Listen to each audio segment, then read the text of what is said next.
ઓમ શ્રી સ્વામિનારાયણાય નમો નમઃ. શ્રી ઘનશ્યામ મહારાજાય નમો નમઃ. શ્રી પરબ્રહ્મણે નમઃ. શ્રી પૂર્ણ પુરુષોત્તમાય નમઃ. ઓમ નમો નારાયણાય. ઓમ શ્રી સદ્ગુરુભ્યો નમઃ. જય સ્વામિનારાયણ. સ્વામિનારાયણ spirituality.com અને યુટ્યુબ ચેનલમાં દરેકનું સ્વાગત છે. પ્રથમ તો પરાત્પર પરબ્રહ્મ સર્વોપરી સર્વ અવતારના અવતારી સ્વામિનારાયણ ભગવાનના ચરણોમાં અનંત કોટી નમસ્કાર, દંડવત પ્રણામ, અનંત કોટી પ્રદક્ષિણા સહિત મહારાજના મોટા મોટા પરમહંસો એમની ચરણરજ માથે ચડાવીને અને જેટલી અલૌકિક દિવ્ય અદ્ભુત પરંપરાઓ જે છે આજે સંપ્રદાયની અંદર અને વિશ્વમાં જેટલા મોટા મોટા સંતો ભક્તો દરેકના ચરણોમાં પ્રાર્થના કે સદબુદ્ધિ આપે, જેને લઈને આપણે વેદરસની અંદર વધારે પ્રવેશ કરી શકીએ અને દરેકનું કલ્યાણ થાય. મહારાજ એવી રીતે કહે છે કે ઉપનિષદનું રહસ્ય આ વેદરસ છે, પોતાના અંતરનું રહસ્ય છે. એમાં ઉપનિષદમાં જે વાક્ય છે ઋગ્વેદમાં પ્રજ્ઞાનમ બ્રહ્મ, યજુર્વેદમાં છે અહમ બ્રહ્માસ્મિ, તત્વમસી છે સામવેદમાં અને અથર્વવેદમાં છે અયમ આત્મા બ્રહ્મ. અને મહાવાક્ય કહેવાય. આ મહાવાક્યનું આખું રહસ્ય શું છે કે આપણું સ્વરૂપ એ દિવ્ય છે. આપણે આત્મા છીએ, બ્રહ્મ છીએ, સચ્ચિત આનંદ આપણું સ્વરૂપ છે. મન અને મનના વિક્ષેપો, મન અને મનનો ઘોટાળો બધો, મનની અંદર જે દ્વંદ્વો રહેલા છે, મનની અંદર જે અનંત પ્રકારની ઈચ્છા રહેલી છે, વાસનાઓ રહેલી છે, એ આપણે નથી. આપણે એનાથી સંપૂર્ણ જુદા છીએ. અને એ સ્થિતિમાં લઈ જવા માટે, એ અનુભવ કરાવવા માટે મહારાજે હમણાં સુધી આપણે વેદરસમાં જેટલું નિરૂપણ આપણે જોયું છે એ બહુ સચોટ રીતે શ્રીજી મહારાજ બતાવે છે કે આપણું સ્વરૂપ છે દિવ્ય. અને આવી રીતે સંકલ્પો પાષાણ જેવા થઈ જાય છે જ્યારે ભજન કીર્તન મનન ચિંતન ચાલુ ને ચાલુ બહુ સુંદર રીતે રહ્યા કરે. ભગવાનના સ્વરૂપની અંદર જ રસબસ ભાવથી આપણે રહી શકીએ. તો એ સ્થિતિમાં જવા માટે, આવી રીતે લગ્ની લગાડવા માટે જે વિઘ્ન છે બધા એ બધા ટાળવા પડે. બરાબર. એટલે શિક્ષાપત્રીમાં જે આજ્ઞા લખેલી છે, બેસિક આજ્ઞાઓ બધી જે છે દરેક માટે, અને પછી સ્પેસિફિક આજ્ઞાઓ જે છે બધી, એમાંથી વિઘ્ન બધા નીકળી જાય. ઇન્દ્રિય અંતઃકરણ તો આપણે રહેવાના છે, પણ ઇન્દ્રિય અંતઃકરણની અંદર દિવ્યતા આવી જાય. ઇન્દ્રિય અંતઃકરણનો જે માયાનો જે ભાવ છે, ત્રિગુણાત્મિકા જે માયા છે, ખાસ તો રજોગુણ તમોગુણની અંદર જે વૃત્તિઓ ચાલે છે, એમાંથી જીવનું બંધન અતિશય છે. અને એ બંધન એટલું બધું છે કે જન્મ મરણના ચક્કર ચાલુ ને ચાલુ રહ્યા કરે. પુનરપી જનનમ પુનરપી મરણમ પુનરપી જનની જઠરેશયન.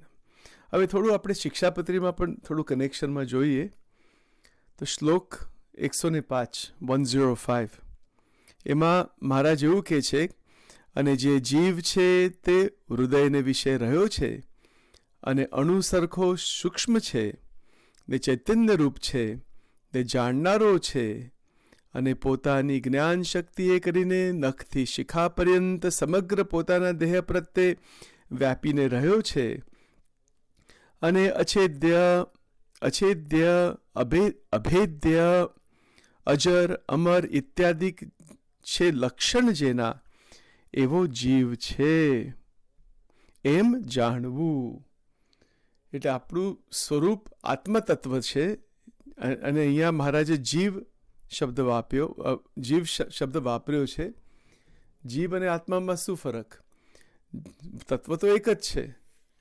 પણ જીવ શબ્દનો અર્થ એવો થાય કે 3 શરીર સાથે એનું એકાત્મપણું જે છે એને જીવ કહેવાય. અને આત્મા, એ જીવને આત્મા ક્યારે કહેવાય કે હું આત્મા છું, બ્રહ્મ છું, જ્યારે એ 3 શરીરની ભાવનાથી ઉપર ઉઠે છે. 116મો શ્લોક, નિજાત્માનમ બ્રહ્મરૂપમ દેહત્રય વિલક્ષણમ. એટલે આ જે 2 શ્લોક છે 105 અને 116, 116, 105, એનું જ નિરૂપણ કે એનું જ વિસ્તાર આ વેદરસમાં આવી રીતે મહારાજ બતાવે છે કે આત્મજ્ઞાન સંબંધી વિચાર પ્રકાશ પામે છે કૃપાથી. એટલે ભગવાન સાથે વૃત્તિ આપણે જોડીએ, આમ તો મન, કર્મ, વચન 3 રીતે જોડાણ કરવું પડે. કર્મથી એટલે આપણી ક્રિયા જે છે, શારીરિક ક્રિયા, સેવા, જે મંદિરોમાં સેવા કે સત્સંગ સંબંધી જે પણ સેવા કરતા હોઈએ એ બધી કર્મથી સેવા છે. કર્મ પણ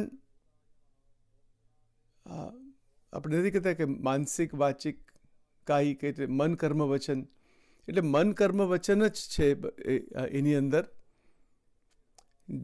ટૂંકમાં કેવું હોય તો દરેક ક્રિયા ભગવતમય બની જાય. દરેક ક્રિયા, કોઈક પણ ક્રિયા. અને જ્યારે સમય મળે છે, આપણે ક્રિયા, સાંસારિક ક્રિયામાંથી જ્યારે આપણે નિવૃત્ત થઈ જઈએ છીએ, સમય તો મળતો હોય છે, સંસારની ક્રિયા, આપણે જોબ હોય, કુટુંબ પરિવાર સાથે બધું કરવું હોય, જાત જાતનું બધું ચાલતું હોય, એ બધું ભગવાનને અર્પણ કરી દેવું કે હે પ્રભુ, એ બધી નિર્ગુણ ક્રિયા છે, તમારી ઈચ્છાથી આ સંસારમાં રહીએ છીએ, પણ મારે કોઈ બંધન નથી, હું મુક્ત જ છું, હું દિવ્ય છું, મારે કોઈ પ્રકારે કોઈ સાથે બિલકુલ બંધન નથી. આવી વૃત્તિ ધારણ કરીને, કારણ કે આ તો અંતરમાં રાખવાની વાત છે, ખાસ ગ્રહસ્થ આશ્રમની અંદર આવી રીતે વૃત્તિ ધારણ કરવી, ભગવાનનું નામ ધારણ કરવું. સ્વામિનારાયણ મંત્ર જે છે, મહામંત્ર, એનું નિરંતર સ્મરણ, પણ મહિમાથી એનું સ્મરણ થયા કરે. એવી રીતે જાગ્રત અવસ્થાની અંદર આપણે શુદ્ધતા મળે છે. આપણું મન, જે તન, મન, ધન બધું શુદ્ધ બની જાય છે જાગ્રત અવસ્થામાં, સ્થિર બની જાય છે, સ્થિતપ્રજ્ઞ બની જાય છે, પવિત્ર બની જાય છે. આ 4 વાત આપણે પહેલા કરેલી. આ જો અનુભવનો પ્રશ્ન છે. કેવળ વાતો કરવી એનો કોઈ અર્થ નથી. તો ઠીક છે, વાતો તો ઘણા બધા કરે છે. હમણાં પણ આ સચિન, આ ભક્ત, આ સેવક વાતો કરે છે, પણ એનો કોઈ એવો મહિમા એમની એમ એવો નથી કે કેવળ વાતો કરીએ એટલે થઈ ગયું, એવું નથી. વાતો આપણે સાંભળવી, વાતો આપણે કરવી, કથા વાર્તા સાંભળવી, મનન ચિંતન કરવું, પણ આપણા જીવનમાં કેટલું અમલમાં આવી ગયું, કે આપણી જે વૃત્તિ છે, આપણું જે ધ્યેય જે છે કે ભગવાન સુધી પહોંચવું છે, ભગવાનનો સાક્ષાત્કાર કરવો છે, તો આવી રીતે આ જીવનમાં આ બધું આવવું જોઈએ. અને જો ના લાવીએ જીવનની અંદર પુરુષ પ્રયત્ન દ્વારા, તો પછી બહુ મોટી ખોટ રહી જાય છે. પછી વાતો જ રહેશે, આટલું જ રહેશે. આપણા સત્સંગમાં ઘણીવાર વાત થાય છે કે લક્ષ્યાર્થ અને વાચ્યાર્થ. હમણાં સુધી આપણે વેદરસમાં જે લીટીઓ જોઈ, શ્રીજી મહારાજના અમૃત વચનો છે, તો એમાં મહારાજ લક્ષ્ય સુધી પહોંચવા માટે, કે આપણે લક્ષ્ય સુધી પહોંચીએ, કેવળ વાતો જ ના રહે, પણ એ વાણી જે છે એ આપણા હૃદયની અંદર આવી જાય. શ્રીજી મહારાજ સીધી વાત લખેલી છે કે એના હૃદયમાં, ભક્તોના હૃદયમાં આ જ્ઞાન પ્રગટે. અને એ જ્ઞાન કેવું છે, તો એ સર્વ ઉપનિષદનું રહસ્ય છે, સ્વામિનારાયણ ભગવાનના અંતરનું રહસ્ય છે, અને એ બ્રહ્મ વિદ્યા સંબંધી વિચાર છે. બરાબર? એટલે આમાં આપણે પણ બહુ શાંતિથી, ધીરજથી આની અંદર પ્રવેશ કરવાનો છે. હું તો મને જ કહું છું, બીજા કોઈને કહેતો નથી આ બધું.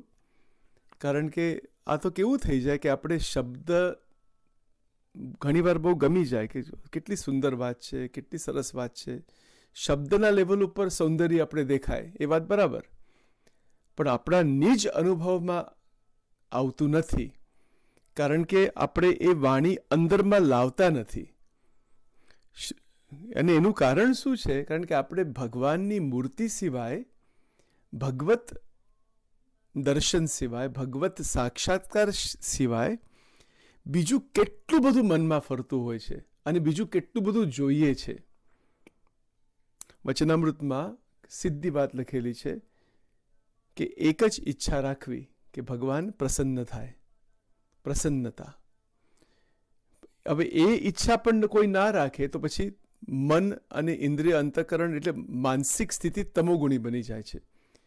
એ શ્રીજી મહારાજે એના એ પોઈન્ટ ઉપર પણ બહુ સુંદર વાત લખેલી છે. એવું તો ના હોવું જોઈએ કે કોઈ જ ઈચ્છા નથી, બીજી કોઈ ઈચ્છા નહીં, પણ એક ઈચ્છા તો હોવી જોઈએ. એને આપણે સદવાસના કહીએ, એને આપણે મૂર્તિ સંબંધી વિચાર કહીએ. ભગવાનનો દિવ્ય સાક્ષાત્કાર કરવો છે કે ભગવાનની દયાથી એ સાક્ષાત્કાર થાય છે. આપણે તો કરી નથી શકતા. આપણે પ્રયત્ન કરીએ, અહંકાર છોડીને પ્રયત્ન કરવો એટલું આપણા હાથમાં ખરું, પણ બાકી એ ભગવાન કૃપા સાધ્ય છે, કોઈ સાધન સાધ્ય નથી. તો હમણાં સુધી વેદરસમાં આપણે જેટલું જોયું, છેલ્લા કેટલા પ્રવચનોમાંથી મનન ચિંતન, પ્રવચન એટલે મનન ચિંતનની પ્રક્રિયા છે આ. એમાં અંતઃકરણમાં આ પોઈન્ટ્સ બધા જે શ્રીજી મહારાજે લખ્યા છે એ કેવી રીતે જીવનમાં આવી શકે? કારણ કે આપણે આ સંસારમાં રહીએ છીએ અને વૃત્તિઓ એટલી બધી ફેલાઈ ગયેલી છે, જુદી જુદી વસ્તુમાં, પદાર્થોમાં, પંચ વિષયોમાં, મનુષ્ય માત્રમાં, મનુષ્ય, પશુ, પક્ષી, નામ, રૂપ, આકાર, આ જગતનો આકાર. એ જાગ્રત અવસ્થાની અંદર આપણે વાત કરીએ છીએ. જાગ્રત અવસ્થામાં આ બધો અનુભવ છે અને એ રહેવાનો અનુભવ તો રહેવાનો જાગ્રતમાં.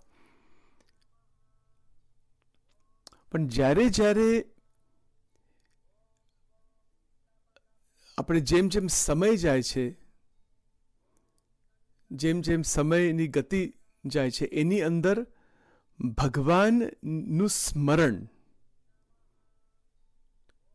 કોઈક પણ રીતે 9 પ્રકારની જે ભક્તિ લખેલી છે, એ સાધના બતાવેલી છે, એની અંદર શાંત ચિત્ત, એની અંદર આપણે રહી શકીએ અને એમાંથી બહાર નીકળવું નહીં.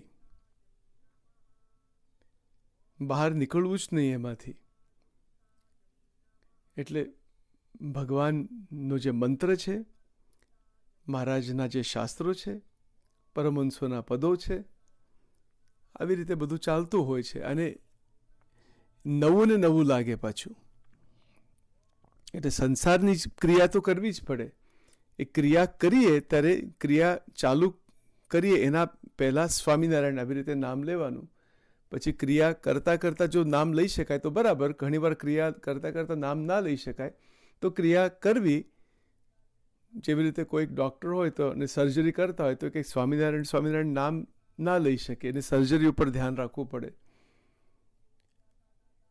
અને પણ એ બધું પૂરું થઈ જાય પછી આખી જે ક્રિયા છે એ અર્પણ કરી દે. મયી તું સર્વાણી કર્માણી મયી સંન્યસ્ય મત્પરાહ. ભગવદ્ ગીતામાં સિદ્ધાંત મૂકેલો છે 3જા અધ્યાયમાં કે ક્રિયા જે કરવી એ મને અર્પણ કરી દેવી.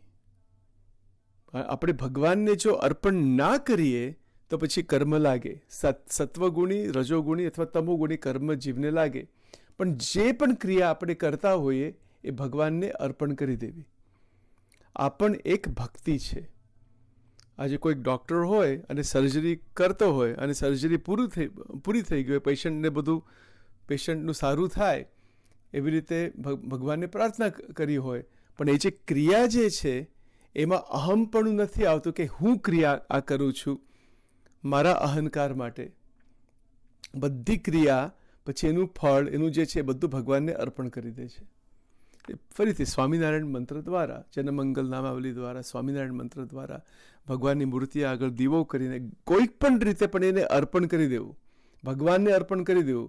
પોતે રાખવું ને કે હું ક્રિયા કરું છું, મને આ ફળ જોઈએ છે, મને બીજું જોઈએ છે, કે હું કરું છું, અહંકાર, આ પ્રકારનું બિલકુલ નહીં. તો પછી કર્મનું બંધન થઈ જાય છે. એટલે આ બધા બેસિક પોઈન્ટ છે, બરાબર. એટલે પછી શિક્ષાપત્રીમાં જે આજ્ઞાઓ જે છે એના બહાર પગ મૂકવો નહીં. એના બહાર પગ મૂકીએ એટલે ગયા કામમાંથી આપણી વૃત્તિ ખસી જાય આ માયાની અંદર, રજોગુણની અંદર, તમોગુણની અંદર.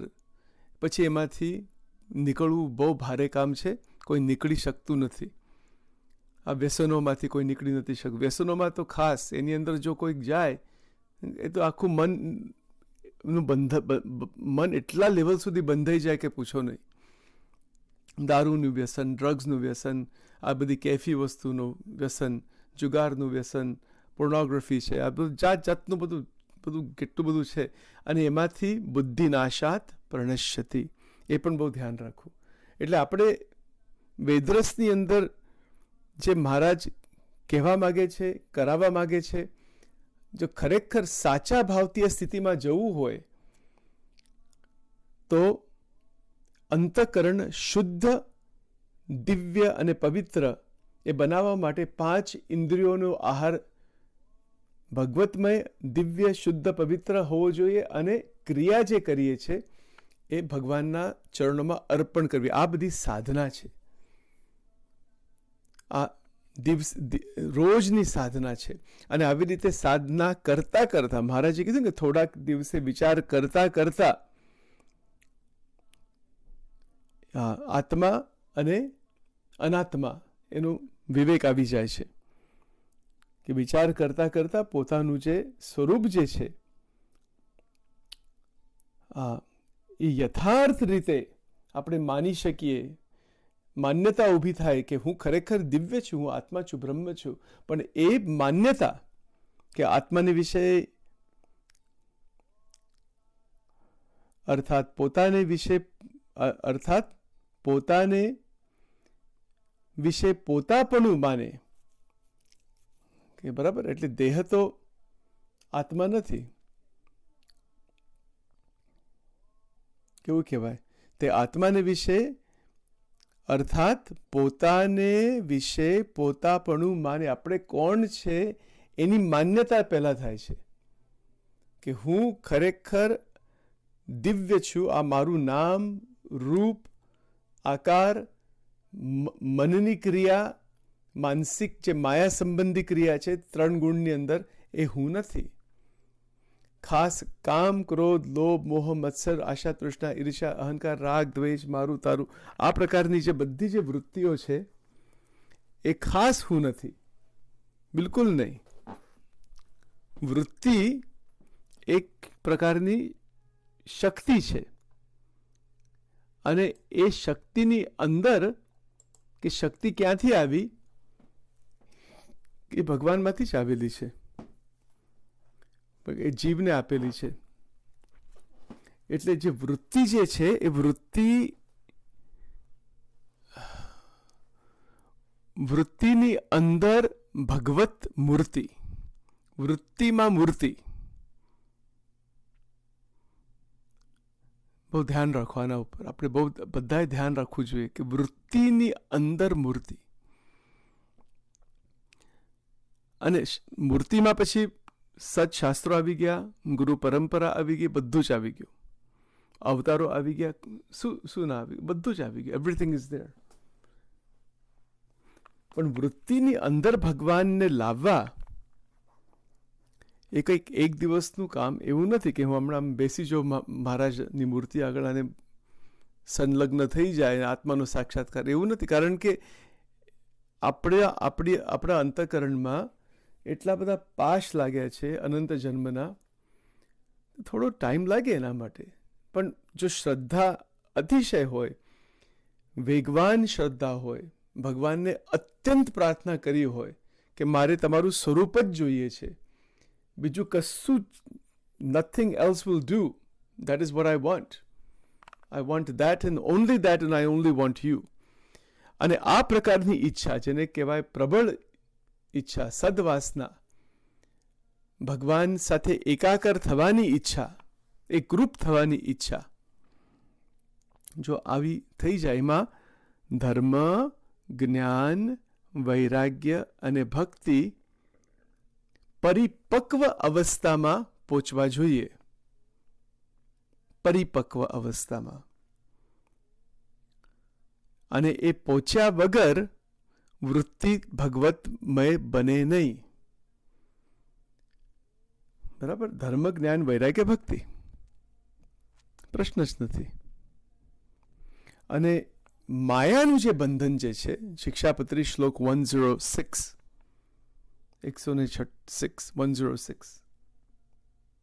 એમાં મહારાજ બતાવે છે કે માયાનું સ્વરૂપ કેવું છે. એ પણ બહુ ધ્યાન રાખો. એટલા માટે શિક્ષાપત્રીનો નિત્ય અભ્યાસ મહારાજે તો એવી આજ્ઞા કરી છે કે એનું પૂજન કરવું, એનું રોજ પાઠ થવો જોઈએ.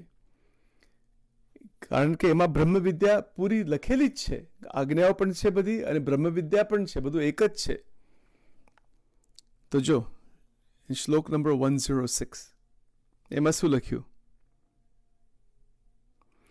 અને જે માયા છે તે ત્રિગુણાત્મિકા છે, ને અંધકાર રૂપ છે, ને શ્રી કૃષ્ણ ભગવાનની શક્તિ છે. અને આ જીવને દેહ તથા દેહના જે સંબંધી તેમને વિશે અહમ મમત્વની કરાવનારી છે, એમ માયાને જાણવી. બરાબર?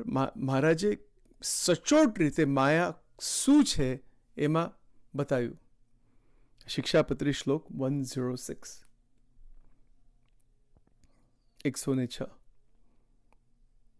પહેલો પોઈન્ટ, માયા ત્રિગુણાત્મિક છે.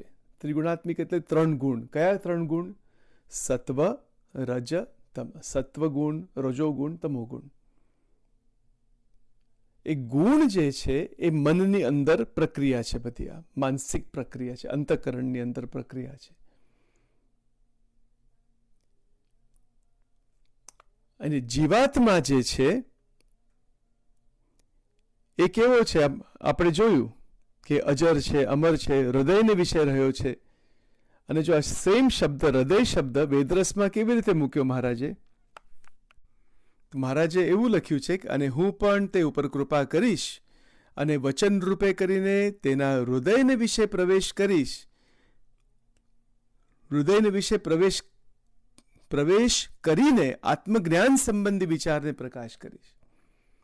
હૃદયમાં આત્મા છે, જીવાત્મા છે. એ જીવાત્મા સુધી વચન રૂપે ભગવાન આવશે. કેવી વાત છે આ! એટલે કારણ શરીર ખલાસ થઈ જાય, ત્યાં ટોટલી એનો નાશ જ થઈ જાય છે. એ કારણ શરીરનો નાશ કેવી રીતે થાય? કે ભગવાન સ્વયં આપણા અંતઃકરણમાં એમનો પ્રવેશ થતો હોય છે વિચાર રૂપે. જો મહારાજનું ફરીથી વાક્ય વાંચું છું આ.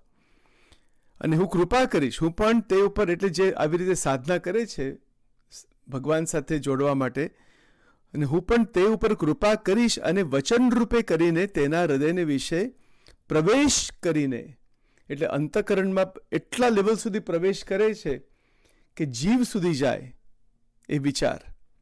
એ ભગવાન પ્રવેશ કરે છે અને આત્મજ્ઞાન સંબંધી વિચારને પ્રકાશ કરીશ. આત્મજ્ઞાન સંબંધી વિચાર આવી જાય એનો અર્થ એ છે કે માયા જે છે, માયાનું સ્વરૂપ જેમ છે તેમ નિજ અનુભવમાં ખ્યાલ આવી જાય કે માયા છે શું. જેમ છે તેમ. બાકી આખી સૃષ્ટિ, અનંત કોટી બ્રહ્માંડ માયાની અંદર છે. અને એ અંધકાર રૂપ છે. ભગવાન શ્રી કૃષ્ણની શક્તિ છે. એ કોઈ સામાન્ય વાત નથી. એ શક્તિ એવી છે કે જીવ એની અંદર અનંતકાળ સુધી ફસાઈ ગયેલો છે. સ્વામિનારાયણીય તત્વજ્ઞાન પ્રમાણે મહામાયાની અંદર જીવાત્મા અનાદિકાળમાંથી રહેલા છે. બીજા આચાર્યોએ થોડું જુદું કહ્યું હોય, એ તો જેનો અનુભવ, કોઈ એવું નથી કે એક સાચા છે બીજા ખોટા છે, જેને જેટલો અનુભવ એના આધારે વાત કરી. એના વિશે હમણાં આપણે નથી જતા તત્વજ્ઞાનમાં, પણ અહીંયા માયા બહુ પ્રેક્ટિકલ રીતે આપણે સમજી શકીએ. અને ગરડા પ્રથમના પહેલામાં પણ સાધનાના દ્રષ્ટિથી માયાની વ્યાખ્યા કરેલી છે કે ભગવાનનું સ્વરૂપનું ધ્યાન કરતા કરતા જે આડું આવીને આવરણ કરે તેને માયા કહીએ. આપણે જાણીએ છીએ આ પોઈન્ટ. અને અહીંયા માયાની વ્યાખ્યા શિક્ષાપત્રીમાં આવી રીતે કરેલી છે કે અંધકાર રૂપ છે. હવે અંધકાર રૂપ કેમ લખ્યું? કારણ કે પહેલાં આપણો અંધકારનો જ અનુભવ થાય. આપણે ધ્યાન કરવા જઈએ ભગવાનનું તો સ્વામિનારાયણ એટલે અનંત પ્રકારના જે સંકલ્પો જે છે, મહારાજે લખ્યું ને વેદરસમાં કે સમુદ્ર જેવા કામ ક્રોધાદિક ઘાટના સમૂહ થતા હશે તો પણ તે સર્વે શમી જશે. એ સમુદ્ર જેવા જે કામ ક્રોધાદિકના જે ઘાટ છે, કામ ક્રોધ લોભ મોહ મત્સર, એટલા બધા વિચિત્ર પ્રકારના ઘાટ છે. વિચારો બધા, ઈચ્છાઓ બધી, અને જીભ એની અંદર ફસાઈ એવી રીતે ગયેલો છે અને બળે છે, અને એમાંથી એને અખંડ આનંદ શોધે છે, પણ અખંડ આનંદ એને મળતો નથી. એટલા માટે એ માયા અંધકાર રૂપ છે. આવા શબ્દો ઉપર ધ્યાન રાખીએ. શ્રીજી મહારાજના એક શબ્દો પર આપણે ધ્યાન રાખીએ. અને તે માયા છે તે ત્રિગુણાત્મિક છે. 3 ગુણ, સત્વ રજ અને તમ. એવું પણ સમજવાની અંદર કે સત્વ રજ અને તમ એના સાથે કનેક્શનમાં છે સ્થૂળ સૂક્ષ્મ કારણ, 3 દેહ અને 3 અવસ્થા, જાગ્રત સ્વપ્ન સુષુપ્તિ. એટલે 3 અવસ્થા, 3 ગુણ અને 3 શરીર એ બધાથી પર છે. આત્મા જેને કહેવાય એનાથી જુદો જ છે. નિજાત્માનમ બ્રહ્મરૂપમ દેહત્રય વિલક્ષણમ, એ જુદો છે. એટલે અહીંયા આત્મજ્ઞાન પ્રકાશ કરવા માટે, આત્મજ્ઞાન આપણી અંદર બરાબર આવી જાય, એને બહુ સોલિડ બનાવવા માટે શ્રીજી મહારાજે આ બધા પોઈન્ટ્સ લખ્યા છે. અને એ પણ આપણે ધ્યાનમાં રાખવું જોઈએ કે આત્મજ્ઞાનનો મહિમા કેમ છે. કારણ કે એવી સ્થિતિમાં રહીને આત્મરૂપ દેહ, જે વેદરસમાં આપણે હમણાં જોયું આ છેલ્લા 2-3 પ્રવચનમાં, અને મહારાજે પોતે જ લખેલું છે એ પોઈન્ટ કે મારી ઉપાસના કરવી, કે આત્મરૂપ આત્મસ્થિતિમાં આવી જાઓ. પછી મન ઇન્દ્રિય પ્રાણ શરીર બધું રહ્યા કરે, પણ એકવાર એ જે આત્મસ્થિતિમાં આવી ગયા એટલે કારણ શરીર ખલાસ થઈ ગયું હોય. સૂક્ષ્મ શરીર તો પવિત્ર અને દિવ્ય બની ગયું હોય, સ્થૂળ શરીર તો બેલેન્સમાં રહી ગયું હોય. It's balanced. Brain, body, mind balance, આ બધું બેલેન્સમાં આવી ગયું હોય. મહારાજે કીધું ને કે દેહ ઇન્દ્રિય અંતઃકરણને નિયમમાં કરવા, પ્રાણ નિયમમાં કરવો, આહાર નિયમમાં કરવા, એનું કારણ જ એ છે. એટલે આપણા અંતઃકરણમાં જે શક્તિઓ છે બધી, એ બધી સ્થિર બની જાય છે. એ ભગવાન સાથે જોડવા માટે એની તૈયારી થઈ જાય. એટલે જે ઉપાસના આપણું લક્ષ્ય છે, અખંડ ઉપાસના, સેવા મુક્તિશ્ચ ગમ્યતામ, ઉપાસના લક્ષ્ય છે. પણ એ ઉપાસના ક્યારે મળે જીવને, અને ઉપાસના ક્યારે સિદ્ધ થાય, તો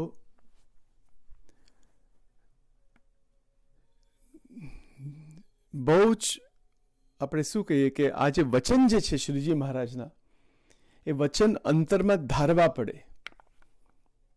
મહારાજે વચનામૃતમાં આજ્ઞા કરેલી છે ત્યાં કે સત્સંગમાં જે વાર્તા થાય છે એ ધારવી અને વિચારવી. જો હમણાં આપણે જે વેદરસમાં જેટલું આપણે વાંચ્યું છે અને એના ઉપર નિરૂપણ થયું છે બધું, બરાબર ઘણું બધું થયું છે, તો કેટલા લેવલ સુધી ધારણ કરીએ છીએ. અને ખરેખર સાચા ભક્ત બનીને, સાચા મુમુક્ષુ બનીને, તીવ્ર મુમુક્ષુત્વમ, આદિશંકરાચાર્યજી કહે છે, તીવ્ર મુમુક્ષુત્વમ ઉત્પન્ન થાય. તો એમાં જ્ઞાન, માયા શું છે, માયાનું સ્વરૂપ કેવું છે, એ ખ્યાલ એ બરાબર ખ્યાલ આવી જાય. ગુણાતીતાનંદ સ્વામીની એક વાત છે કે જો માયાનું સ્વરૂપ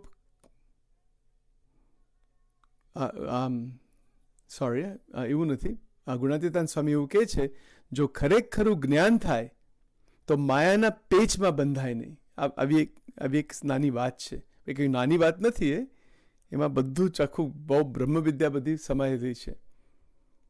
જો ખરેખરું જ્ઞાન થાય, પણ જ્ઞાન એટલે શું? માહિતી નહીં. જ્ઞાન એટલે દ્રષ્ટિ. જ્ઞાન એટલે મહારાજે જ્ઞાનની પણ વ્યાખ્યા શિક્ષાપત્રીમાં જ કરેલી છે. બરાબર?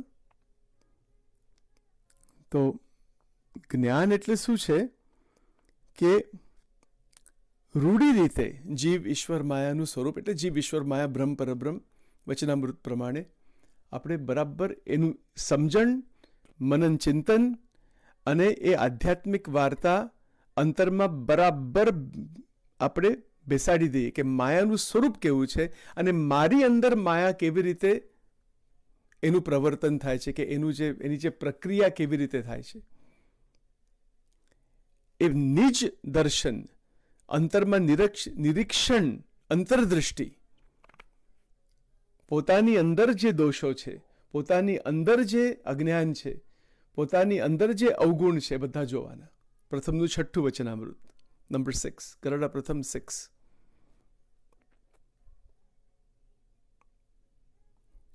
અને આવી રીતે જો આપણી વૃત્તિ, આપણી ભક્તિ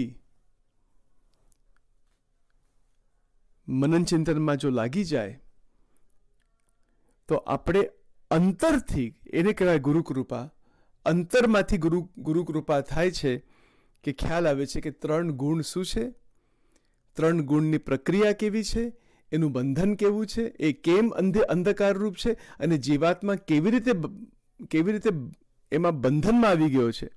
એ બંધનમાં જ છે અને એ શક્તિ છે. પાછી માયા એટલે એમાં અપાર શક્તિ છે. અને જીવને દેહ, આ જે દેહ જે છે તથા દેહના જે સંબંધી, તેમને વિશે અહમ મમત્વની કરાવનારી છે. દેહ જે છે આપણે એટલા માટે તો મહારાજે કીધું ને કે દેહથી જુદો આત્મા છે, એમને જુદું પાડવું છે, એમને મુક્ત કરાવવા છે, જીવન મુક્ત કરાવવા છે, વિધેય મુક્ત કરાવવા છે, એમને અક્ષરધામના મુક્ત બનાવવા છે. તો કેવી રીતે બની શકે કે શરીર જે છે એના સાથે જીવાત્મા એક રસ બની ગયો છે કે આ શરીર જ હું છું. પણ મહારાજ એવી રીતે બતાવે છે વેદરસમાં કે જ્યારે કામ, ક્રોધ, લોભ, મોહ, મત્સર, આશા, તૃષ્ણા, ઈર્ષા, અહંકાર, રાગ, દ્વેષ, મારું તારું, છલ, કપટ, આ બધા દોષો, ષડરિપુ જેને કહેવાય, અંતઃકરણની ખામી કહેવાય, અંતઃકરણની ભ્રષ્ટતા કહેવાય, જુદા જુદા શબ્દો છે, એ જ્યારે મટી જાય, પૂરી રીતે મટી જાય, ત્યારે આપણી વૃત્તિ નિર્મળ બને છે. નિર્મળ, પવિત્ર અને ભગવાનમાં સ્થિર બની શકે. એટલે ભગવાનની જે ઉપાસના કરીએ છીએ એ વૃત્તિને નિર્મળ બનાવવા માટે, બ્રહ્મરૂપ બનાવવા માટે. અને જ્યારે બ્રહ્મરૂપ સ્થિતિમાં જો આવી જઈએ, બ્રહ્મ સ્થિતિમાં એટલે બધા દ્વંદ્વોથી ઉપર નીકળી ગયા. દ્વંદાતીતમ ગગન સદૃશમ તત્વમસ્યાદિ લક્ષ્યમ. બરાબર, આ જે ગુરુ ગીતામાંથી આ શ્લોક છે. તો જ્યારે એ વૃત્તિ દ્વંદ્વોથી ઉપર નીકળી જાય, દ્વંદ્વમાં ફસાય નહીં ફરીથી, અને જગતની જે આસક્તિ, જગતની જે ક્રિયાઓ, એ તો બધું અનંત કાળ સુધી ચાલ્યું છે અને એવી રીતે જ ચાલવાનું છે. એમાં કઈ વાત નવી નથી. કેટલાક શરીર આવે છે અને કેટલાક શરીર જાય છે, આપણે જોઈ શકીએ. એટલે એમાં પછી જાગ્રત અવસ્થાની અંદર વ્યવહાર કાર્ય જે કરવાનું હોય છે કરીએ. અને જાગ્રત અવસ્થાની અંદર ભગવાનને ધારવા, 9 પ્રકારની ભક્તિ ભગવાનની પ્રદક્ષિણા કરવી, મંત્ર રટન કરવો, પૂજન અર્ચન કરવું, થાળ પૂજન બધું આપણે જે કર્યા કરીએ એવી રીતે શાસ્ત્રો પઠન, એક પછી એક સંકલ્પો ભગવાનની અંદર જ સંકલ્પો કરવા. હમણાં જે આપ રેકોર્ડિંગ કરીએ છીએ એ પણ એક સાધના છે, એક પ્રયત્ન છે, એક અલ્પ પ્રયત્ન છે. આપણામાં કોઈ એવી બુદ્ધિ શક્તિ કશું નથી કે આ વેદરસ ઉપર વાત કરી શકીએ. એ તો બહુ મોટા સંતોની વાત છે. તો પણ મહારાજની કંઈક એવી ઈચ્છા હશે તો આપણે પ્રયત્ન થોડો કરીએ છીએ આની અંદર. ભગવાન સદબુદ્ધિ આપે, કારણ કે બહુ અલૌકિક વાત છે. ઘોર સુષુપ્તિ, જાગ્રતમાં ઘોર સુષુપ્તિ વર્તે. હવે આનું નિરૂપણ કેવી રીતે કરવું? કોઈનું મગજ ના ચાલે એની અંદર. કોઈ નિરૂપણ કરવા જાય તો પણ અઘરું પડી જાય. કેવી રીતે સમજાવવું કોઈને જેને અનુભવ થયો હોય તો? અને જે અનુભવમાં છે તો એ પછી બોલી પણ ના શકે આના વિશે બહુ. એટલે મહારાજે એવી કૃપા એ કરી, કારણ કે એ ભગવાન છે. એ ભગવાન જ આવું લખી શકે અને આવી રીતે બોલી શકે. બાકી કોઈનું કામ જ નથી. એ કે જાગ્રત અવસ્થાની અંદર સ્વતંત્રતા પ્રાપ્ત થઈ જાય છે અને કેવળ પુરુષોત્તમ નારાયણ સાથે પરતંત્ર બની જાય. બાકી જીવાત્મા ઊંધી દશામાં છે. એને સ્વતંત્રતા આ જગતમાં જોઈએ છે. અને ખરેખર તો જેટલી સ્વતંત્રતા જગતમાં એને અનુભવમાં ઘણીવાર આવતી હોય પણ એ વધારે પરતંત્ર બને છે, ઊંધું થાય છે. બરાબર? એટલે ભગવાન સાથે પરતંત્ર બનવું, ત્યારે આપણે જગતમાં સ્વતંત્ર બનીએ. પણ ભગવાન સાથે કંઈ કનેક્શન જ ના હોય તો પૂરો બંધનમાં છે. અંધકાર રૂપ માયા, ત્રિગુણાત્મિકા માયા, અંધકાર રૂપ માયા. દેહના સગા સંબંધીમાં આસક્તિ, ક્લેશ, રાગ, દ્વેષ, મારું તારું, પૈસાને બધા પ્રોપર્ટીના પ્રોબ્લેમ્સ અને બધું હદ વગરના પ્રોબ્લેમ, કચરો બધો, trash, total trash, total trash, 100% trash. આ જગતમાં જે આસક્તિ રાખવી એના જેવું કોઈ મોટું દુઃખ નથી. જીવ દુઃખની અંદર જ રહ્યા કરે છે. સુખ શોધે છે, અહંકારથી શોધે છે, પોતાની વાસનાઓથી શોધે છે અને મળે છે દુઃખ, પરમ દુઃખ મળે છે એને, જન્મ મરણનું દુઃખ. બરાબર? વારંવાર સંસારમાં આવવું પડે. એટલે આત્મા સુધી પહોંચતો નથી અને આત્મા સુધી પહોંચીને ભગવાનની ઉપાસના કરવાની છે પાછી. એ પણ પોઈન્ટ બહુ ક્લિયર હોવો જોઈએ. જો કોઈકની આવી સ્થિતિ થાય કે જાગ્રત અવસ્થામાં સ્વતંત્રતા આવી જાય, સાધુતા આવી જાય, ધર્મ, જ્ઞાન, વૈરાગ્ય અને ભક્તિ પરિપક્વ અવસ્થામાં આવી ગયા હોય અને નિર્બંધ સ્થિતિમાં રહેતા હોય, એવા જે એને કહેવાય પરમહંસ. પરમહંસની વ્યાખ્યા શું છે? કપડાં પહેરે એટલે પરમહંસ એવું નથી. એ અંતઃકરણ સ્વતંત્ર બની ગયો છે. એ જે ભક્ત જે છે એ સ્વતંત્ર બની ગયો છે જાગ્રત અવસ્થામાં અને આત્માના અનુભવમાં જીવે છે, જેને કહેવાય આત્મસત્તા રૂપે વર્તવું. આત્મસત્તા એટલે આત્માની સત્તા, આત્માનું જે પાવર જે છે, આત્માનું જે બળ જે છે, બ્રહ્મ પ્રકાશ જે છે, બ્રહ્મ જ્ઞાન જે છે, બ્રહ્મ વિદ્યા જે છે, એની અંદર રહીને ક્રિયા કરે, એ પણ ભગવાનને અર્પણ કરે, એની અંદર રહીને અખંડ સ્વામિનારાયણ ભગવાનની ઉપાસના કરે. આ આખો ગલિતાર્થ છે, આખું રહસ્ય આ છે. પણ આ તો અનેક રીતે આપણે જોવાનું છે. આ એક વાક્ય, એક પોઈન્ટ. કારણ કે ભગવાને બુદ્ધિ, મન, પ્રાણ એટલા માટે આપેલા છે કે એમને જે વાતો કરેલી, એમને જે લખ્યું છે એનું આપણે મનન ચિંતન કર્યા કરીએ. કારણ કે આપણે જો ભગવાનનું ચિંતન ના કરીએ તો માયાનું ચિંતન બાકી જ છે. માયાનું ચિંતન જ થાય. ચિત્ત કી વૃત્તિ એ કહે, ભાવે ત્યાં લગાવ, ભાવે તો હરિ કી ભક્તિ કરો, ભાવે તો વિષય કમાઓ. આપણે વચનામૃત, વેદરસ, લીલા ચરિત્રો, બ્રહ્મવિદ્યા સંબંધી વિચાર, મહારાજે કીધું ને બ્રહ્મવિદ્યા સંબંધી વિચાર, એવો વિચાર ના કરીએ, એવી વિચારધારામાં ના જઈએ, તો માયાના વિચારની ધારામાં જન્મ મરણ અનંતકાળ સુધી એ જ બધો ચાલવાનું છે. એમાં કશું નવું નથી, બિલકુલ નહીં. There is nothing new in any of it. અને આવી રીતે ફરીથી ગર્ભમાં આવવું પડે, ફરીથી પછી વેદરસમાં બધું આવવાનું છે. બાલ્યાવસ્થા, યૌવન અવસ્થા, વૃદ્ધાવસ્થા, આ બધું આવશે કે એ બધી અવસ્થાથી બહાર નીકળવાનું છે. એટલે જન્મ મરણના ચક્કરમાં ફરીથી આવવું જ નથી. અથવા ભગવાન અહીંયા મોકલે તો એ વાત જુદી છે, બાકી પોતાની બીજી કોઈ ઈચ્છા ના હોવી જોઈએ. બાકી એ વાસનાઓ વિચિત્ર પ્રકારની છે, પછી જન્મ ધરાવે. તો આપણે બહુ સ્પષ્ટ હોવું જોઈએ કે માયાનું સ્વરૂપ કેવું છે. અને માયાનું સ્વરૂપ ક્યારે ખ્યાલ આવે?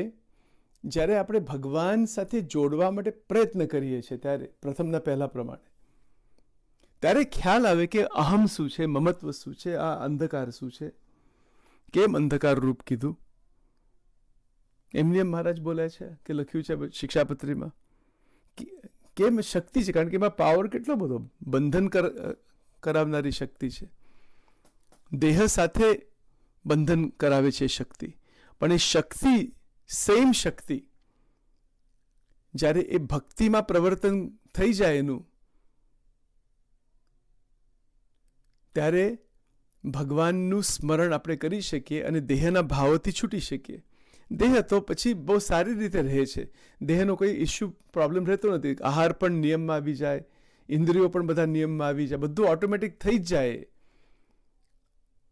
કારણ કે જીવ જે છે એ બધું ખાવા પીવામાં બહુ આસક્ત હોય, બરાબર. બધા ઇન્દ્રિયો બધા દોડતા જ હોય છે જુદા જુદા વિષયોમાં. બસ બીજું આખું માઇન્ડ એક કચરાનો ડબ્બો બની ગયો છે.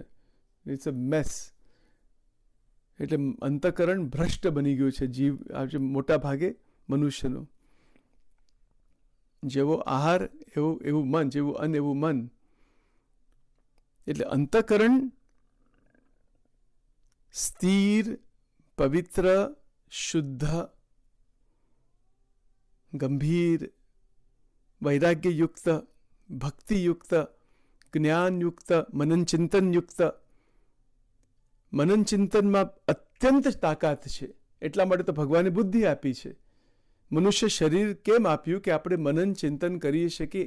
એટલા માટે એક એક પોઈન્ટ આની લિંક લગાડવી, મનન ચિંતન કરવું, ભક્તો સાથે વાત. આજે તો હવે સંપ્રદાયમાં, આપણા સંપ્રદાયમાં છે બધા ભક્તો આવી રીતે સાધુ સંતો કરતા હોય છે.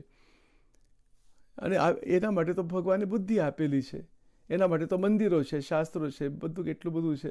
અને આ જગત જે છે એ જગતમાં જે આસક્તિ, આ વ્યસનોમાં આસક્તિ, સગા સંબંધીમાં આસક્તિ, છોકરાઓમાં આસક્તિ, પૌત્ર અને ગ્રેન્ડ ચિલ્ડ્રન, એની અંદર આસક્તિ, મરવાના ધંધા છે આ બધા. ચોખ્ખી વાત કરીએ, મહારાજે કીધું કે સગા સંબંધીમાં એક પણ સગા સંબંધીમાં આસક્તિ રાખવી નહીં, નહીં તો ફરીથી જન્મ મરણ ઊભું થઈ જાય.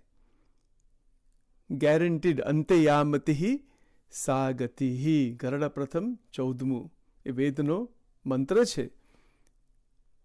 અને ભગવાન સ્વામિનારાયણની કૃપા કરીને બધું એમને સંશોધન કર્યું હતું. એ તો ભગવાન છે, તો પણ એમને બધી સાધના કરી, બધા શાસ્ત્રોનું કેટલું બધું જ્ઞાન એમની પાસે હતું. વેદવ્યાસજીના બધા વચન એમને પ્રમાણભૂત માન્યા છે. કે કેવી રીતે સુંદર રીતે સનાતન ધર્મ સાથે એમને કનેક્શન રાખેલું છે.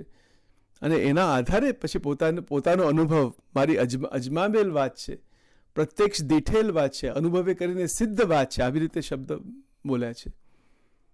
તો આનાથી કંઈક શ્રેષ્ઠ હોય. અને એમને જે કરાવવું છે એના ઉપર ધ્યાન આપણું હોવું જોઈએ. જો આપણે એમના ભક્ત હોઈએ તો એમને શું કરાવવું છે? મહારાજે એ પણ લખ્યું કે તમે મારા કહેવાઓ છો તો તમારામાં તલ માત્ર પણ કસર રહેવા દેવી નથી. 51 ભૂતનું ટોળું એનાથી જુદું પડી જાય. જુદી જુદી રીતે, જુદા જુદા વાક્યો દ્વારા મહારાજના પરમહંસો, હમણાં જે ગુરુ પરંપરાઓ જે છે બધી, એમને આ એક જ પોઈન્ટ સમજાયો છે કે પુરુષોત્તમ સાથે સંલગ્ન થાવ. ગમે તે રીતે પુરુષોત્તમ સાથે લગ્ની લગાડો. એ પુરુષોત્તમ પરાત્પર નારાયણ છે, પરબ્રહ્મ છે, સ્વયં અક્ષરથી પણ પર છે. કેવું કહેવાય. એટલે આવી રીતે આપણા હૃદયમાં જે અંધકાર વ્યાપ્યો હોય, એ અંધકાર એટલે કામ, ક્રોધ, લોભ, ચિંતા, દ્વેષ, ક્લેશ, રાત દિવસ બળ્યા કરે છે જીવ આસક્તિઓમાં. ઉઠ્યા બેઠાની વાસના, સ્ત્રીને વિશે ઉઠ્યા બેઠાની વાસના, આવા પણ વાક્ય આવે છે. સ્ત્રીને વિશે, પુરુષને વિશે બી વાસના. ધનનું બધું સ્ટોક માર્કેટ જોતા જ હોઈએ છે. બસ એવી રીતે જીવન પૂરું થઈ જાય. ઉપર જાય ને નીચે જાય ને જગતનો વ્યવહાર એની અંદર જ મન રહ્યા કરે છે,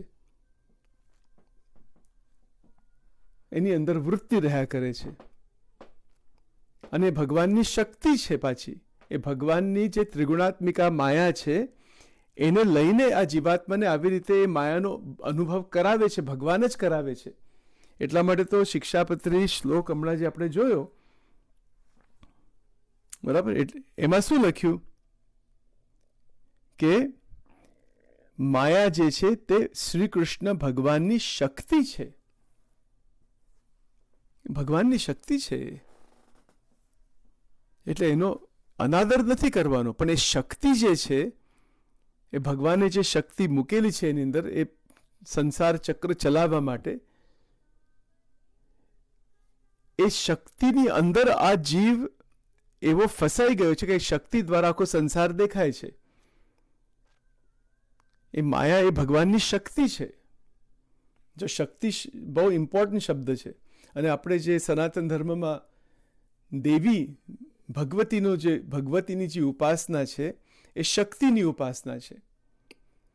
અને મહારાજે એ પણ લખ્યું કે માતાજી છે એ પૂજ્ય છે. પણ પછી મહારાજે પહેલા શ્લોકમાં શિક્ષાપત્રીમાં રાધાજીને યાદ કર્યા છે. રાધાજીની મૂર્તિ ઠેરે ઠેર મંદિરોમાં પધરાવી. એનું કારણ શું છે કે એ શક્તિ ભક્તિની અંદર જાય, એ ભક્તિની દેવી છે શ્રી રાધારાણી. એટલા માટે રાધા કૃષ્ણની મૂર્તિ બધે પધરાવેલી છે. આ એક કારણ છે, એના બહુ જ કારણ છે. અને એક બતાવવા માટે કે જે ભક્તિ શક્તિ છે, જે ત્રિગુણાત્મિકા માયા છે, એની અંદર જે શક્તિ જે છે એ ભગવાનની છે. એ શક્તિ ભક્તિના સ્વરૂપમાં આવી જાય અને ભગવાનને વિશે અત્યંત પ્રેમ થાય, એને કહેવાય હલાદીની શક્તિ, વૈષ્ણવ પરંપરાના આધારે. એ બહુ લાંબી વાત છે અને બહુ ઊંડાણની વાત છે, પણ તમને શોર્ટમાં થોડું કહું છું, તમને ખ્યાલ હશે. હલાદીની શક્તિ એને કહેવાય છે. એ પ્રેમની શક્તિ છે. એટલે પ્રેમ, ભગવાનમાં પ્રેમ કરવો હોય તો ભગવાનની જે માયામય જે શક્તિ છે, એ આવી રીતે ભજન, કીર્તન, મનન, ચિંતન, બહુ જ આપણે શું કહીએ કે જે પ્રેમ રસ, આપણા હૃદયમાં જે 3 ગુણની જે માયા છે, એની જે શક્તિ છે, એ પ્રેમમાં પ્રવર્તન થાય, એ પ્રેમની અંદર એનું ટ્રાન્સફોર્મેશન થઈ જાય, પરિવર્તન થઈ જાય. એટલા માટે લખ્યું વામે યસ્ય સ્થિતા રાધા શ્રીશ્ય યસ્યાસ્તિ વક્ષસી વૃંદાવન વિહારમ તમ શ્રી કૃષ્ણ મૃદિ ચિંતે. એના બહુ અંતઃકરણનું રહસ્ય છે આની અંદર. એટલે ભગવાન પુરુષોત્તમ, આપણે ઈષ્ટ જે દેવ છે ભગવાન સ્વામિનારાયણ, તો એમના વિશે પ્રેમ કરવો હોય તો એ શક્તિ જે છે, માયાની અંદર જે શક્તિ છે, એ ભક્તિનું પ્રવર્તન, એનું ટ્રાન્સફોર્મેશન થઈ જાય ભક્તિમાં. અને એવી રીતે ભગવાનનું અક્ષરધામ, એની અંદર મુક્તો બ્રહ્મરૂપ છે અને એ ધામની અંદર ભગવાન પુરુષોત્તમ સાથે રમણ કર્યા કરે છે.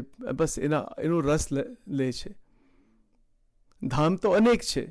ગુણાતીતાનંદ સ્વામીની વાતોમાં પણ લખ્યું કે ગોલોકની અંદર પ્રેમ મુખ્ય છે. પછી આ ધામોની વાત આવવાની જ છે વેદરસમાં. હમણાં એના વિશે આપણે નથી વાત કરતા બહુ, પણ પછી આવશે બધું ડિટેલમાં.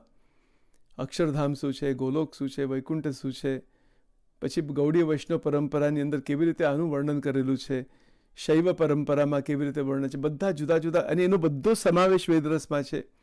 ટોટલ કનેક્શન, બધું એનું કનેક્શન વેદરસમાં છે. વેદરસથી પર કોઈ વાત જ નથી, પોસિબલ જ નથી. એમાં બધા સંપ્રદાય આવી ગયા, બધા ધામો આવી ગયા, અનંત પ્રકારના શાસ્ત્રો આવી ગયા, બધું જ આવી ગયું. પણ આપણે તો ધીમે ધીમે આની અંદર પ્રવેશ કરીશું. બાકી તો કરોડો કરોડો જન્મો જાય તો પણ ઓછા પડે. આવો મહિમા છે. પણ શોર્ટમાં એવું આપણે કહી શકીએ કે મહારાજે જ્યારે શ્રીજી મહારાજ એટલે નીલકંઠ વર્ણી સ્વરૂપમાં જ્યારે હતા, લીલા કરતા હતા, ત્યારે એમને શાલિગ્રામ રાખેલું અને બાળ મુકુંદ રાખેલું, એમનું જે in the knot in the neck, એવી રીતે એમની પૂજા કરતા હતા. બરાબર, એક બતાવવા માટે કે આ પૂજન અર્ચન, કારણ કે ભક્તના ફોર્મમાં એ સાધના કરતા હતા. પછી જ્યારે સંપ્રદાયની વધારે સ્થાપના થઈ ત્યારે રાધા અને કૃષ્ણની મૂર્તિ દરેક મંદિરમાં સ્થાપના કરેલી છે. અમદાવાદના મંદિરમાં, પછી ત્યાં વડતાલના મંદિરમાં, ધોલેરાના મંદિરમાં, દરેક મંદિરમાં રાધા કૃષ્ણની મૂર્તિ છે. અને એનો એક પોઈન્ટ આ છે કે માયાની અંદર જે શક્તિ છે એ ભક્તિના સ્વરૂપમાં જાય, એટલા માટે રાધિકાજીની મૂર્તિ છે. આનો અર્થ એક અર્થ આવો છે.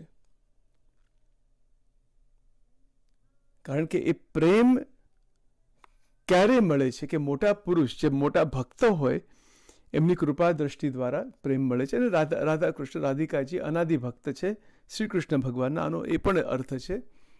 પણ એ બંનેને વિશે જે પ્રેમ છે એના ઉપર ધ્યાન રાખવું જોઈએ. તો એવો પ્રેમ આપણે આપણા ઈષ્ટ સાથે હોવો જોઈએ.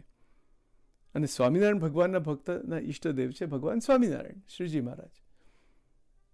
તો એવી રીતે પ્રેમ એમના સાથે. અને મહારાજે અહીંયા વેદરસમાં સ્ટાર્ટિંગમાં જ લખ્યું કે મારી ઉપાસના કરવી, કૃષ્ણ ભગવાનની ભક્તિ જેને કરવી હોય, વૈષ્ણવ હોય, પરંપરા કરો કૃષ્ણ ભગવાન, પણ મહારાજના વચન માનો તો કલ્યાણ થઈ જાય. કોઈ પણ દેવ દેવીની ઉપાસના કરવી હોય તો કરી શકો, એમાં કોઈ વાંધો નથી. એ તો તાત્વિક વાત છે બધી, એમાં કોઈ વાંધો તો પ્રશ્ન જ નથી. પણ પ્રાપ્તિમાં ફરક છે. આવી રીતે બધી વાતો છે, એ બહુ ગૂઢ વાત છે કે ગોલોકમાં શું ફરક છે, ગોલોક અને વૈકુંઠમાં. તો વૈષ્ણવ પરંપરામાં જાઓ, એમનામાં પણ આ બધું જ્ઞાન છે.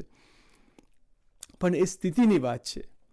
બ્રાહ્મી સ્થિતિની અંદર જે અનુભવ થતા હોય છે એની વાત છે. એ કંઈક ચર્ચા કરીને રાગ, દ્વેષ અને સનાતન ધર્મને સનાતન ધર્મમાં વિક્ષેપ કરવો એના માટે નથી એ બધી વાતો. આજે માતાજીના પણ કેટલા બધા સ્વરૂપો છે, કૈલાસ ધામ શું છે, બ્રહ્માંડો શું છે, એ કોઈ ચર્ચાનો વિષય નથી, એક અનુભવનો વિષય છે. અને એમાં સામાન્ય જે ભક્તો હોય, મનુષ્ય હોય, એ ખોટી ચર્ચા કરતા હોય છે આ વસ્તુ પર. એવું ના કરીએ. બરાબર, અનુભવમાં જાઓ, પહેલાં આત્મસ્થિતિમાં આવી જાઓ, બ્રહ્મસ્થિતિમાં આવી જાઓ. રાગ, દ્વેષ, અહમ, મમત્વ છોડી દો. અને જ્યારે આત્માનો અનુભવ થઈ જાય, આત્મસ્થિતિમાં આવી જાય, ત્યારે તો કોઈ સાથે ભેદભાવ રહેતો જ નથી. એ પછી હમણાં આવશે જ વેદરસમાં, બીજા 2-3 પેરેગ્રાફમાં જ આવશે. એટલે જેને ખરેખર સાચા ભાવથી ખરેખરું જ્ઞાન થવું જોઈએ, ખરેખરું જ્ઞાન થાય તો માયાના પેચમાં ના આવે. ગુણાતીતાનંદ સ્વામીની વાતો. માયાનું બંધન, માયા તો છોડી દે છે કે ગયો મારા હાથમાંથી, બસ. મહામાયા તો છોડવા માટે જ તૈયાર છે જેને છૂટવું હોય. મહામાયા તો કે છે તમે છોડી દઉં, પણ તમારે છૂટવું છે તો ને, તો રમ્યા કરો મહામાયાની અંદર. મહામાયાની અંદર રમ્યા કરવું એ ત્રિગુણાત્મિકા માયા છે.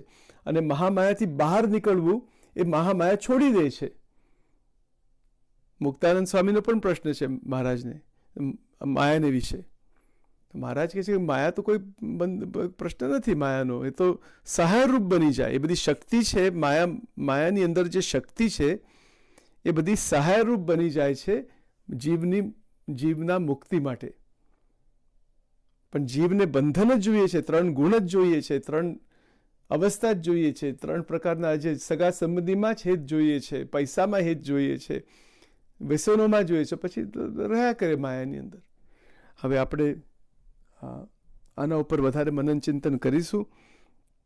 એક શોર્ટમાં એટલું ધ્યાનમાં હોવું જોઈએ, આપણા દરેકના ધ્યાનમાં, જે ભગવાનના ભક્તો છે, વેદરસનું જે બધું સાંભળે છે, આ કે જો શ્રીજી મહારાજ વચન રૂપે કરીને એ ભક્તના હૃદયને વિશે પ્રવેશ કરીને આત્મજ્ઞાન સંબંધી વિચારને પ્રકાશ કરશે. કેવી વાત છે આ! એટલે આત્મજ્ઞાન સંબંધી વિચાર ઊભો થાય ત્યારે એનો અનુભવ કેવો છે, આ સેવકના મનમાં જે આવે છે તમને કહું છું, પછી તમે જોઈ લેજો અને પૂછી લેજો પોતાના મોટા સંતોને કે આ છે શું. તો એની અંદર પૂર્ણ શાંતિ, કોઈ સાથે રાગ દ્વેષ અહમ મમત્વ બિલકુલ નહીં, પોતાના અંતઃકરણમાં જે દોષ રહેલા છે એના સમુદ્રષ્ટિ, બીજામાં ગુણ છે એના સમુદ્રષ્ટિ, ભગવતમય વૃત્તિ. 9 પ્રકારની ભક્તિમાં કોઈક પ્રકારની ન્યૂનતા નથી, એ પણ સમજવી પડે 9 પ્રકારની કઈ ભક્તિ છે. હમણાં હું નથી જોતો એના વિશે, લાંબો વિષય છે. એટલે આત્મજ્ઞાન સંબંધી વિચાર આવે અને સ્વધર્મ, વૈરાગ્ય, તપશ્ચર્ય અને નિયમ, 5 ઇન્દ્રિયો આ 4 સાધનથી ભરપૂર હોય. એટલે કોઈ બંધન નથી જગતની અંદર, બિલકુલ નહીં. એટલે આમાં થાય છે શું કે આત્મજ્ઞાન સંબંધી વિચાર ભગવાન સ્વામિનારાયણ પોતે આવીને એને પ્રકાશ કરે છે અને કારણ શરીરને ખલાસ કરી નાખે છે. શ્રીજી મહારાજે પોતે લખ્યું કે મેરા અવતાર इसके लिए हुआ है, कारण शरीर के नाश के लिए मेरा अवतार. ये हिंदीમાં લખતા ઘણી વાર. કેવું કહેવાય? આને કહેવાય સત્સંગ. આ છે સત્સંગ, આ છે ભગવાન સ્વામિનારાયણની દિવ્ય કૃપા, આ છે શાસ્ત્ર માત્રનો સાર. આને કહેવાય મુક્ત સ્થિતિ, કે આત્મજ્ઞાન સંબંધી વિચાર પ્રકાશ થાય ત્યારે એ બુદ્ધિ, જે મંદ બુદ્ધિ છે એ તીવ્ર બુદ્ધિ બની જાય છે, દિવ્ય બુદ્ધિ બની જાય છે. મહારાજ કહે છે કે બુદ્ધિવાન ભક્ત બની જાય છે, કારણ કે એને ભગવાનમાં વૃત્તિ જોડેલી છે. અને આત્મજ્ઞાન સંબંધી વિચાર ઊભો થાય એટલે ધ્યાન, ભગવાનનું એટલું બધું સરસ સરસ ધ્યાન થયા કરે. અને પછી એ આત્મજ્ઞાન સંબંધી વિચાર એટલે 3 ગુણની જે માયા જે છે, અહીંયા જે શિક્ષાપત્રીમાં લખ્યું કે જે માયા છે તે ત્રિગુણાત્મિકા છે. 3 ગુણની અંદર જે વૃત્તિ છે એમાંથી વૃત્તિ બહાર નીકળી જાય છે. 3 ગુણમાંથી બહાર નીકળી જાય વૃત્તિ, એટલે જ કે એને જ કહેવાય આત્મજ્ઞાન સંબંધી વિચાર. એટલે જે શ્રી કૃષ્ણ ભગવાનની જે શક્તિ છે, જે માયા, એ ભક્તિની અંદર એનું ટ્રાન્સફોર્મેશન થઈ જાય, પ્રવર્તન થઈ જાય. અને સગા સંબંધીમાં હેતભીત કશું રહેતું નથી, પ્રેમ રહ્યા કરે, બધા સાથે સમભાવ, ક્રિયા કર્યા કરીએ, ઇન્ટરેક્શન હોય. પણ મારો એક ભગવાન છે, બીજું આ બધું ખોટું છે, થોડા ટાઈમનું છે. જેટલું સમુદ્રમાં પાણી એટલું માતાનું દૂધ પીધું, અનંત માતા પિતા થઈ ગયા છે, એવું બધું જ્ઞાન થઈ જાય. એમાંથી આત્મજ્ઞાન સંબંધી વિચાર પ્રાપ્ત થાય છે. અને એ વિચાર પ્રાપ્ત જ્યારે થાય છે ત્યારે પછી આત્માનો અનુભવ થાય છે કે સૂર્ય સરખો પ્રકાશમાન દેખાઈ આવશે. આવો બધો અનુભવ છે. આ એક બહુ જ ઉપરના લેવલની સ્થિતિ છે સ્વામિનારાયણીય સાધનાની અંદર. અને આવી રીતે કરતાં કરતાં આત્મભાવમાં જો આવી ગયા હોય, આત્મસ્થિતિમાં આવી ગયા હોય, આત્માનું દર્શન થઈ ગયું હોય, હું આત્મા છું, હું બ્રહ્મ છું, તો એમાં રહીને એવો દેહ, હવે આ ફિઝિકલ બોડીની વાત નથી, એ આત્મા એક દેહ બની જાય છે, બોડી. એટલે એનું આપણે નિરૂપણ એવું પણ કરી શકીએ કે એ ભગવાનની ઉપાસના કરવા માટે એનું ઇટ્સ અ પ્રી રેક્વિઝિટ કે what is that in Gujarati? I don't know the word, મને ઘણી વાર ખ્યાલ નથી આવતા શબ્દ, જોવું પડશે. નથી કહેતા કે જે બ્રહ્મરૂપ થાય છે એ પરબ્રહ્મની ભક્તિનો અધિકારી છે. એનો પોઈન્ટ આ છે કે બ્રહ્મરૂપ પહેલાં થવું પડે, કે સ્થિતિમાં આવવું પડે, પછી એ પરબ્રહ્મની ભક્તિ ચાલુ થઈ જાય.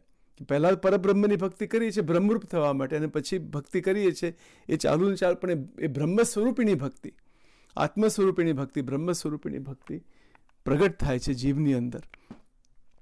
આવી રીતે આત્મજ્ઞાન સંબંધી વિચાર ઓપન થાય અને ભગવાન, કારણ કે 5 અનુસંધાન, ગરડા અંતેનું 30મું વચનામૃત, 5 અનુસંધાનની જે વાત છે કે એમાં તો એક અનુસંધાન એવું છે કે આ દેહ ગમે ત્યારે નીકળી જશે. તેમાં એવું અનુસંધાન, ઇટ્સ કોલ્ડ અવેરનેસ, અનુસંધાન રાખીએ ત્યારે પૂર્ણ વૈરાગ્ય આવી જાય છે. એટલે પ્રશ્ન જ નથી રહેતો. થોડા આપણે શ્વાસ લઈએ છીએ, ક્યારે શ્વાસ બંધ થઈ જાય, ક્યારે આ શરીર નીકળી જાય, કોઈને ખ્યાલ નથી. એક દિવસ તો આવવાનો જ છે, એક પોઈન્ટ એવો આવશે કે શરીર રહેવાનું નથી. તો એના ઉપર ધ્યાન રાખીને અખંડ વૈરાગ્ય રહ્યા કરે, અને એ અખંડ વૈરાગ્ય રહીને આપણી ક્રિયાઓ બધી ચાલુ ને ચાલુ રાખીએ, પણ એ ભગવતમય અને મુક્ત સ્થિતિમાં આવી જાય. થોડાક દિવસે વિચાર કરતાં કરતાં આવી રીતે શરીર, મન, પ્રાણ, ઇન્દ્રિય, જે અનાત્મા જેને કહેવાય, આત્મા અને અનાત્મા વચનામૃતમાં આવે છે, અને એ બધું અદ્વૈત વેદાંતના વાક્યો છે. આત્મા અનાત્મા એ મહારાજે એમાં લિંક મૂકી છે બધી. એ આપણે પછી જોઈશું ડિટેલમાં, એ પણ વચનામૃતો લઈશું આની અંદર. આમાં તો કેટલા બધા કલાકો જશે ભગવાન જાણે, કારણ કે આટલા સુધી આવી ગયા વેદરસમાં, પણ બહુ આમાં વ્યવસ્થિત રીતે મનન ચિંતન કરવા માટે વચનામૃતની અંદર ઊંડાણમાં જવું પડશે, વધારે ઊંડાણમાં જવું પડશે, જેને લઈને આ આત્મા અનાત્માનો વિચાર ક્લિયર થઈ જાય અને ભગવત ઉપાસના આવી રીતે નિરંતર રહી શકે. અને આ સ્થિતિની વાત છે. આવી રીતે જીવન બની જાય, આવી રીતે વૃત્તિ બની જાય, તો પછી માયાનું બંધન નીકળી જાય છે. 3 ગુણની જે માયા છે એમાંથી જીવ નીકળી જાય છે. અહમ અને મમત્વ એને જે લાગ્યું, એને જે કરાવે છે માયા, એ અહમ અને મમત્વ ભગવાન સાથે થાય છે. બસ આટલું જ છે. આ એક પોઈન્ટ ભગવાનમાં ટ્રાન્સફોર્મેશનમાં આવી જાય છે. બરાબર. 3 ગુણની જે માયા છે એ ગુણાતીત બની જાય, એટલે માયા જે છે એ પણ બ્રહ્મરૂપ બની જાય છે. પછી જે અંધકાર છે પ્રકાશમાં, અંધકાર રૂપ માયા છે, પછી પ્રકાશમાન જે દિવ્યધામ, એની અંદર ટ્રાન્સફોર્મેશન થઈ જાય, કે એવી રીતે અનુભવ થાય. ભગવાન શ્રી કૃષ્ણની શક્તિ છે પછી ભક્તિમાં આવી જાય, એ શક્તિ ભક્તિમાં આવી જાય છે. અને સગા સંબંધીમાં છે અહમ અને મમત્વ છે, એ ભગવાન સાથે, ભગવાનના મોટા પુરુષ સંત સત્સંગ સાથે અહમ અને મમત્વ થાય. એવી રીતે એ માયામાંથી જીવ છૂટી જાય છે. ભગવાન અને ભગવાનના મોટા પુરુષ, ભગવાન એ મોક્ષના દાતા છે, ભગવાન મુક્તિ દેનારા એ છે. તો આપણે અહીંયા હોલ્ટ લઈએ, પછી આગળના પ્રવચનમાં પછી આગળની વાત જોઈએ. સજાનંદ સ્વામી મહારાજની જય.